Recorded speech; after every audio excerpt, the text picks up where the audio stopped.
ಮೊದ್ಲು ಕಳ್ತನನ ಅನಕ್ಷರಸ್ಥರು ಏನು ವಿದ್ಯೆ ಕಲಿತೆ ಇರೋರು ಮಾಡ್ತಿದ್ರು ಅಂತ, ಈಗ ವಿದ್ಯೆ ಕಲ್ತವ್ರು ಮಾಡ್ತಾರೆ ಮತ್ತು ಸೈಬರ್ ಕ್ರೈಮ್ ಒಳಗೋಗೋರು ಕೂಡ ವಿದ್ಯೆ ಏನು ಜಾಸ್ತಿ ಓದಿರೋರೆ ಅದಕ್ಕೆ ಒಳಗಾಗಿರೋದು. ಯಾವುದೇ ರೈತರಾಗ್ಲಿ ಬಡವರಾಗ್ಲಿ ಸೈಬರ್ ಕ್ರೈಮ್ಗೆ ಒಳಗಾಗಿರೋದು ಕಡಿಮೆ.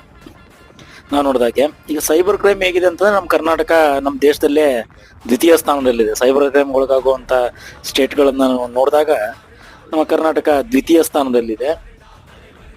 ಇದು ಸೈಬರ್ ಕ್ರೈಮ್ ಎದಕ್ಕಾಗುತ್ತೆ ಅಂತಂದ್ರೆ ಒಂದು ಹಣದ ಒಂದು ಆಮಿಷಕ್ಕೆ ಒಳಗಾಗ್ತಾರೆ ಜನ, ದುರಾಸೆ, ಈಸಿಯಾಗಿ ನಾನು ದುಡ್ಡು ಮಾಡ್ಬಿಡ್ತೀನಿ, ಆರಾಮಲ್ಲಿ ಕುತ್ಕೊಂಡಲ್ಲೇ ದುಡ್ಡು ಮಾಡ್ಬಿಡ್ಬೋದು ಅನ್ನೋ ಒಂದು ಆಸೆಯಿಂದ ಸೈಬರ್ ಕ್ರೈಮ್ಗೆ ತುಂಬಾ ಜನ ಒಳಗಾಗ್ತಿದ್ದಾರೆ.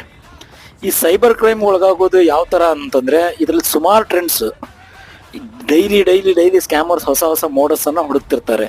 ಈಗ ಕೊಲೆ ಆಗಿರ್ಬೋದು, ಕಳ್ತನ ಆಗಿರ್ಬೋದು, ಡೈಲಿ ಒಂದೇ ತರ ಮಾಡ್ತಿರ್ತಾರೆ. ಕಳ್ತನ ಅಂತಂದ್ರೆ ಕಳ್ತನನೇ, ಮರ್ಡರ್ ಅಂದ್ರೆ